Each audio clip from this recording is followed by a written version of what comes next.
Hadian ke jingklat no ba HDR lingdo upade kortong ka United Democratic Party na soyong constituency ki nong yalam ka party menta kasi kilahiyar siya soyong nakabenta ban pemenapai ba yo kortong ka party ban yakun hakani election hadian ba katnat election commission of India kan sa penbenasian ya kani ke jelang pai ba soyong jong ka party lapen bet bat penbiang da ka UDP soyong circle bat ki he no yalam jong ka party UDP sengkmi ki balalet nakabenta ban penbena kertong ki kentop na do president barang ba uba med ba lingdo uba lambor malngyang uba pius marwen uba renikton lingdo tongkar uba merolon CM uba titos kain uba deiru president ka UDP East Castles uba Matthew Bion kurba uba polling do uba nujor ki sungo kinong ilam ka UDP kum sibenta ban safely haka jaka jongba HDR lingdo ubalaklat chua ba collection arajar apulai kan long u president ka party ba med ba lingdo ulapan menapai ba ya ka kerteng ba sensar kupar lingdo bojukot ye upop ban long kertong ka UDP na soyong constituency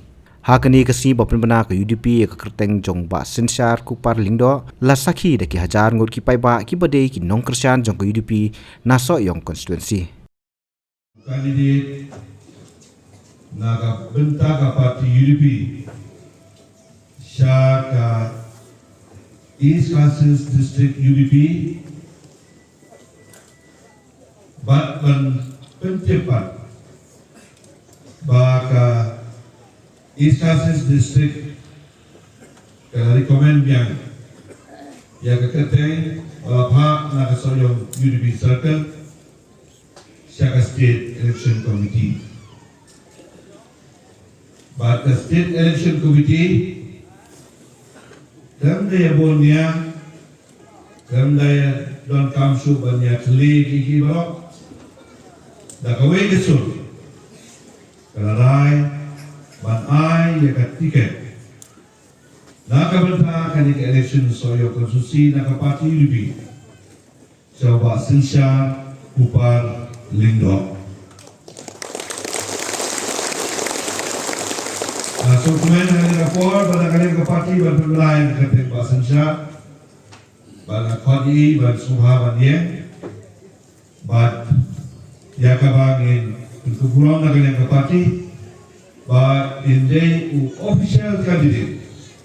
jongga parti UDP haka soyong election kaba min sayo shed bahasan syah semua.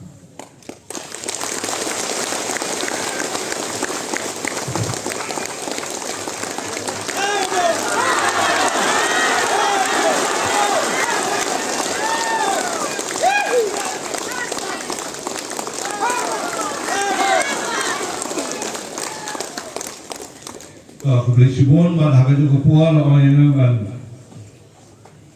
lain yang ada kerana yang kebawa sensya upalindo hawa ban ai yang ada kerana kadak jong kerja burung ya iba HDR lindo Kwah roleplay dekat pada duduk iru nasi siliang bukan ini jongka soyo konsusi.